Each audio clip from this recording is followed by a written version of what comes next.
Welcome back. This is still Breakfast Daily right here on City TV. And do feel free to follow the conversations. You must and you should use the hashtag Breakfast Daily. And you can also send us a WhatsApp message. The show is very, very interactive. The numbers are on the screen. Just make sure you're in touch and you're joining the conversation. Now it's time to speak to our Discovery of the Week. Her name is Enyonam Manye. She's the executive producer of the Ghanaian Farmer. And look, she's one lady who I admire, because she's doing so much for Ghanaian farmers. You have no idea. Look, a lot of people are doing things, but they're doing it in the background, on the quiet, but they're making a huge impact, and she's one of those people. Good morning, Enyonam. Good morning. You look beautiful. So do you. Thank you. So gorgeous. Thank you. How are you doing? I'm fine. Good, good, good. And I love the hair, you know, going on. So let's talk about you. Your background is in PR. You studied PR. You have a degree in PR. But you're working with farmers. How did that happen? Thank you very much.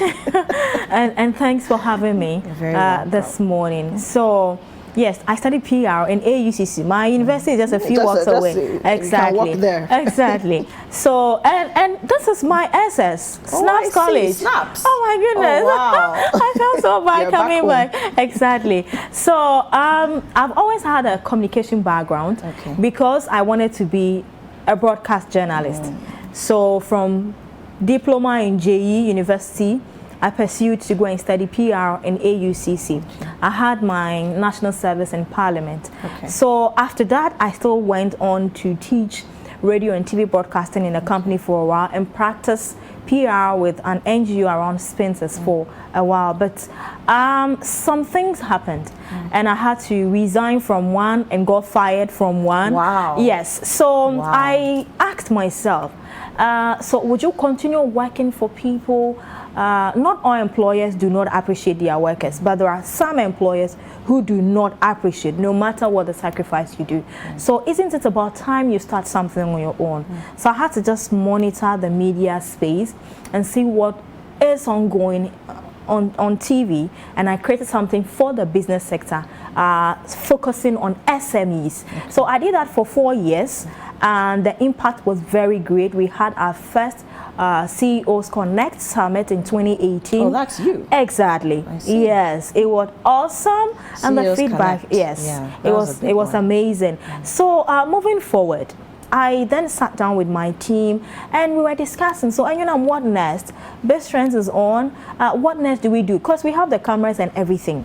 What else do we do? So we once again observed the sectors that are being talked about a lot.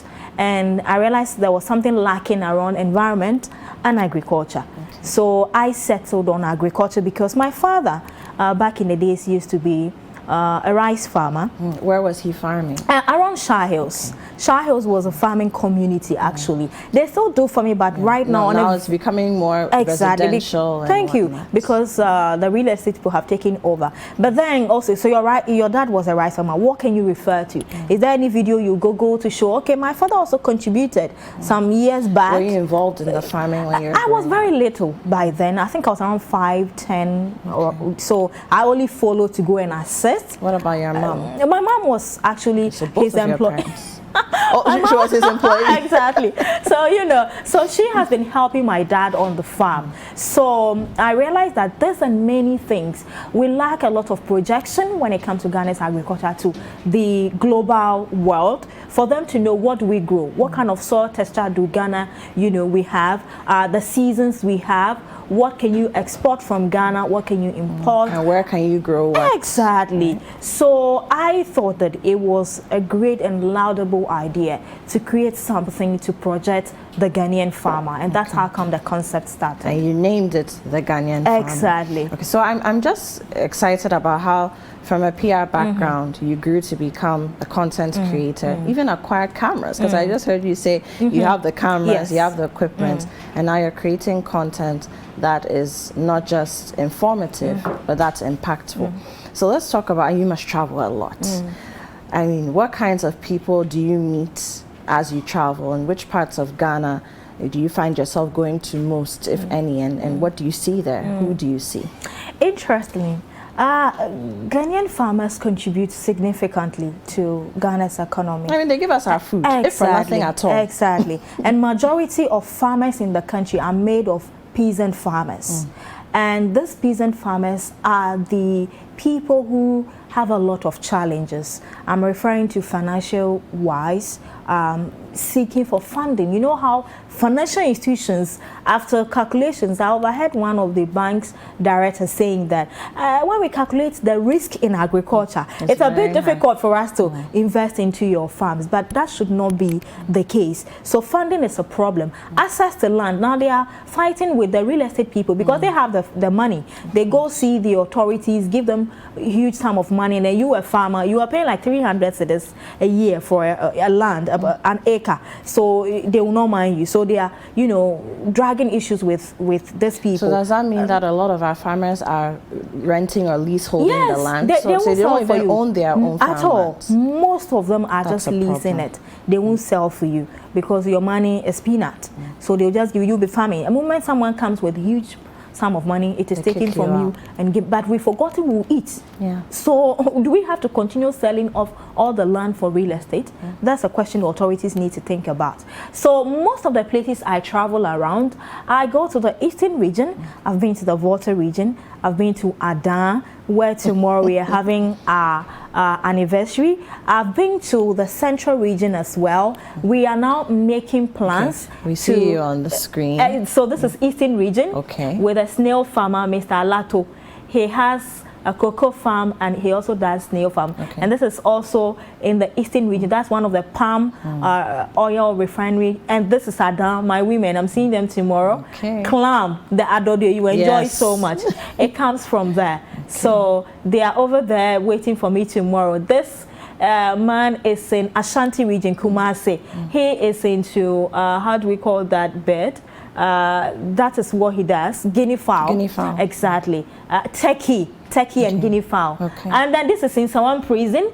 You want to know that they have a farm, a 100-acre maize farm. So I visited them to have a conversation with them as well. And this is also an orange farmer in Asamai Kesi.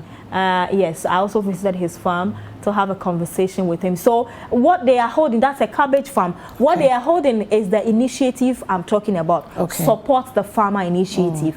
The challenges that some of these farmers face as basic tools they work with. The cutlass, the Wellington boot, the raincoat, the spraying machine. So we're not even talking about big farm implements, farm machinery. We are just talking about the little farm things. Tools. Irrigation on their farm and a whole lot. These are the petty things they need, and it's disheartening that you just take your cameras to the farm. He comes, and then he chats with you. Okay, I grow this. This is the season. This is the acre. These are the pest infestation. This is the fertilizer I use. And then we are Then they will ask, So when they ask, a few of them. So initially we didn't know. But the moment we visited one or two and they started asking, the team put our heads together. We contributed something and then purchased some of this items. So when we go, we start giving them before we got Crocodile Market and Lizzie to come on board and started supporting us. So that is the social intervention part of the show. We don't want it to remain just a show, but we wanted it to remain something that is impactful, something that is motivating. So when you go to this community, the next community is calling, and you know, when are you visiting us? And you know, when are you bringing us something? So that is what we are using to appreciate this base. So you've spoken about how companies like Crocodile Matches have come on board to help with the social intervention bits of the show. But how are you funding the content creation itself? Yes, you have some cameras, you have some equipment, but there are repairs that need to be done. You keep saying we. That means you have a whole big team that moves around with you. Transportation is a thing. Feeding when you travel, because I'm sure you don't go all the way to the north and then come back the same day. How are you, handling all this? That is the headache. Just imagine small little girl like me. It's not easy, my sister. Transportation, I work with about 3 crew members and they are all guys. I'm the only lady among them. So when we are going, you need to book hotel. You need to feed them morning and evening. they will charge you for their services because they are not permanent workers. So I call them as and when I need their services. So they will charge you if you are spending 2 days, 3 days, they are charging you. And then fueling your car, driving and coming back. It is all part of it. Do you usually drive yourself? Normally, one of them can drive, so that I can relax, and then when we get to the farm, I'm able to do my work. So that has been what I have been through for the past 1 year. It has not been easy. And you've been doing this within COVID era. Exactly. Why would you take up an initiative like this during COVID? We are still eating, and these farmers still have challenges. I remember when I went to somewhere in the eastern region, Akim or Dandarabat, you should see the road that these farmers have to The feeder roads are terrible. I'm telling you, move their farm produce from there to the market. And they tell you, and you know, at times when it rains, they get stuck, they can't move, and then the produce will get spoiled. And the drivers, So these are some of the challenges that they are going through. Agriculture is still at a developing pace, but I think a little more can be done. I was from Adan just last weekend, and it will interest you to know that there are some farmers around a community called Adokope, and they use Kufuor gallon to water go and fetch water, drive to the farm, and come and water their vegetables. So for those of you who don't know what 4 gallons are, you know, if you're too young to know, you know, you have the yellow jelly cans. You usually fetch water, and then they have red caps. You know, that kind of thing. And one costs 30 pesos.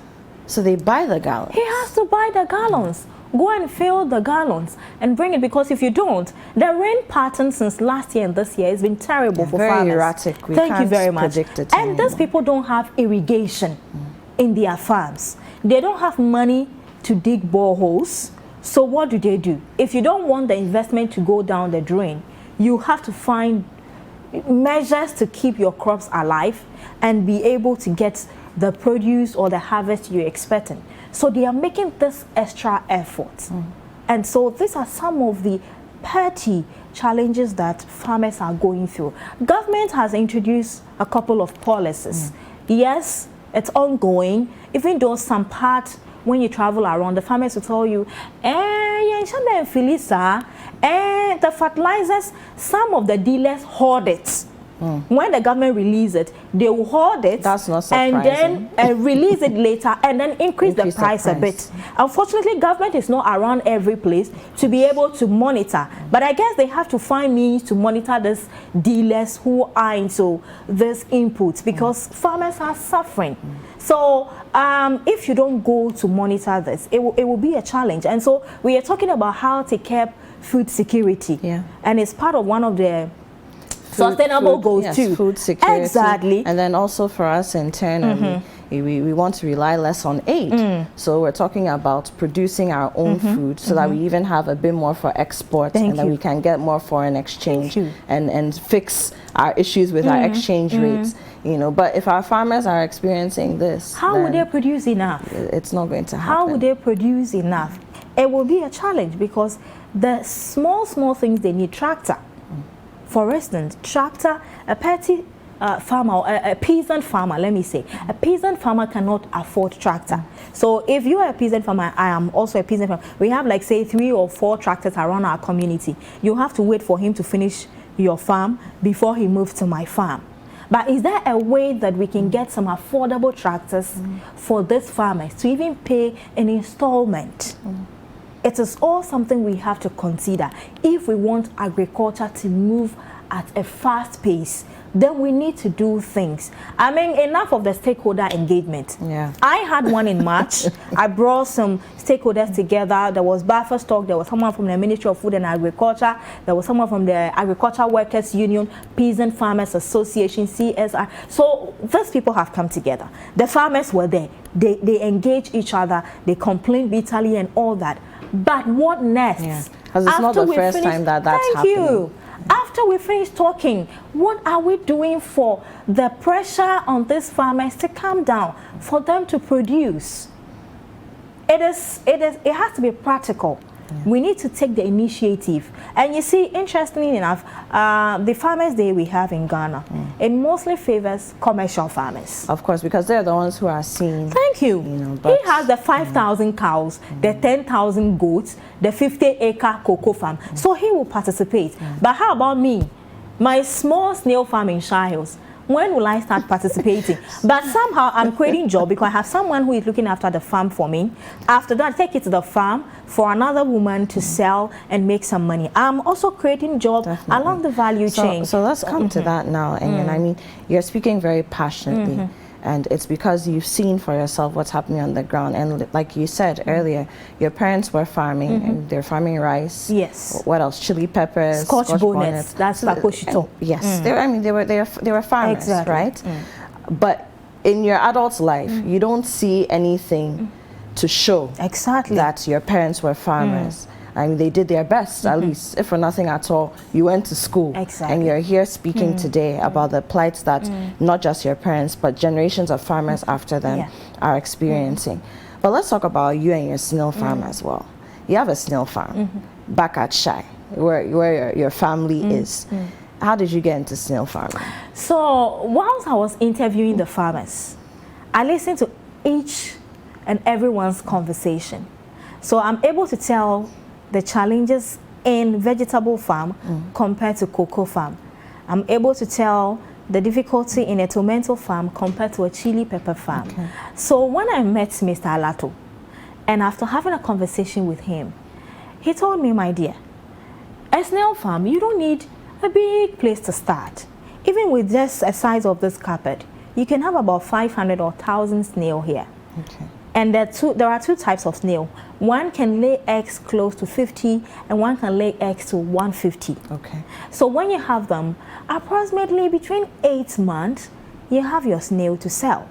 They feed on basic things like kontomire, pawpaw, Gary Photo. I say, hey, Gary Photo many Jews, snail to any Jew. So you see, basic things. So you just have to sacrifice small of your food, give it to the snails. Give it to the snail. And give them a little bit of water. You sprinkle water on them a bit, and they are good to go. You don't stress so much. How do you keep them? So you just create your structure, like the way you dig when you want to, how do you say, this septic tank. Yes, so that's the structure. You have your normal net we use for our doors. Yes, and then like you have your root to cover it, because snails are very fast. They are very, you know, slow but very fast as well. If not, if you leave it open, so you have to cover them, but they will be able to breathe through the net. So that is it. I mean, basically, in the morning you sprinkle some water on it, you give them food. In the evening you come and watch them again, and they don't need too much sunlight. So if it's an open place, you need to get some trees, or you do a shade to give them a little bit of, you know, so that's it. It doesn't need too much. And selling it, he told me one big snail is going for a 10 Ghana cedi. And now I understand why when you go to the restaurant or choba, you pay through your nose for snail. Snail is very expensive. And not just in Ghana, I mean worldwide. You know, the escargot, as they say. You're paying for snails, you pay a lot of money for it. You pay a lot of money because the meat is very nutritious. It's very healthy. So after I listened to Mr. Alato, I said, I think now I've made my choice. I would rather go for a snail, because I wanted to settle on pork. But pork has a lot of work. Oh my goodness. Pork, there are lots of moving parts with pork. But pork can also give birth plenty for you. And rabbits. Rabbits is also a very friendly you know, animal you want to rear, because that one also, with a very small space, you can, you know, start from there. I think those of you watching need to pay Enyornam. She's giving you farming 101, how to get into farming and the easiest way to start. You know, but Enyornam, I mean, kudos to you for starting a snail farm and for sustaining it. You've been at it for how long now? Oh, I think it's just started the moment the show started. So about a year or so. So let's talk about what you're doing going forward. So you mentioned earlier that tomorrow, which is Saturday, you'll be going to your women back in, is it in Shai? No, Adan. In Adan. Yes. So you'll be going to your women in Adan. What's happening there tomorrow? So Ghanaian Farmer is 1 year old since we started recording farmers and putting it on YouTube. It's been 1 year old, and we just don't want it to remain like just a show on television. So that's why we even attach the social intervention project. So 1 year, what are we doing? When we went to Adan, these women, I was supposed to go back on Mother's Day, but I couldn't go because the resources wasn't, you know, enough as at that time. So we communicated to them that give us some time. We are working on it. We are still collecting support from people. So 1 year, we called an NGO over there called Farm for Livelihood Association, and they have about close to 1,000 farmers they work with. They support them with seedlings, input, extension officers, and that's a every lot of other. farmers. Exactly. So we told them we will not be able to reach out to all the 1,000, but if you can give us 300 of these farmers, we would be very happy. So tomorrow, Saturday, in Adan East District, a community called Anyakpo community, we are doing health screening because our parents, they go to farms, they barely pay attention to their health. So we are doing health screening for them. After that, we'll have some food on display. We are doing a mini fair or exhibition of some of the crops. You know, carrots within 4 months is ready in your harvesting. Chili pepper, bell pepper, within 4 months they are all ready for you to start harvesting. Cabbage and other crops. So we spoke to them and my Adode people. They said, oh, since the minister is coming, the deputy minister for food and agriculture, Honorable Frimpong Ado, is coming, we want him to have a look at some of the things we grow here. So there's going to be a mini fair, after which we'll have an engagement again. We want to give them more kuma. I mean, it's important. Even if nothing comes out of it, and I really hope something does, it gives them a platform to talk, and it's also good for their mental health, right? They can free their minds, free their hearts. Minister, so tell Minister your mind. So Minister is coming, there will be that engagement, and to top it up all, they told us the things they need. I don't like to just give gift because I want to give you a gift. I want to know what would help you, what will help you improve on something you're doing. So I actually sat down with the leader, so asked him, what do your people need? And they said they need irrigation pump machine, and they need the spraying machine, they need some seedling. The women said they need deep freezers, because you see, when the rainy season starts, the women are not able, you know, you have to dive before you can harvest the clam, and it becomes dangerous a bit when it's that time. But they told me, Enyo, a freezer, we can harvest enough and then keep it there, and then we'll be selling whilst it is raining. So we are donating these items worth about 20,000 to them tomorrow. Yes, so that's what we are doing. We're very proud of you. Thank you. And congratulations on all the work you're doing. To see a woman doing it, that's what I always have to say it. To see a woman doing it, that's even more laudable for me. And so well done. And we'll be following you and your work. And I mean, at some point, see how we can also chip in as and when we can. But there's a message here for you, or a couple of them. Someone says, wow, that's a good initiative. That's from Mercy and Laboni. And then someone says, it's very important we pay attention to the agricultural needs of the farmers. Kudos to you and your NAM. Someone else says, how can we get in touch with you? How can we support? Yes. So you can support through our social media platforms. The Ghanaian Farmer. It's across board, from Instagram to YouTube, Facebook, LinkedIn, and your name, The Ghanaian Farmer. If you want to interact with me personally, it's at Enyonam Manye on Instagram, at Enyonam Manye. Or if you want to place a call, after this, of course, don't call me right now, 0554 830431. You can call me and repeat the number one more time. 0554 830431. We have partnered with some universities. Very soon we'll be unveiling it to start agripreneur club on campus, because you see, one of the value chain that is suffering a lot has to do with the marketing bit. Absolutely. After the farmers harvest the produce, they are not able to take it to the market or even get people to come and buy. So most of them will call me, and your my DNA pawpaw farmer, and it's a 40-acre pawpaw farm.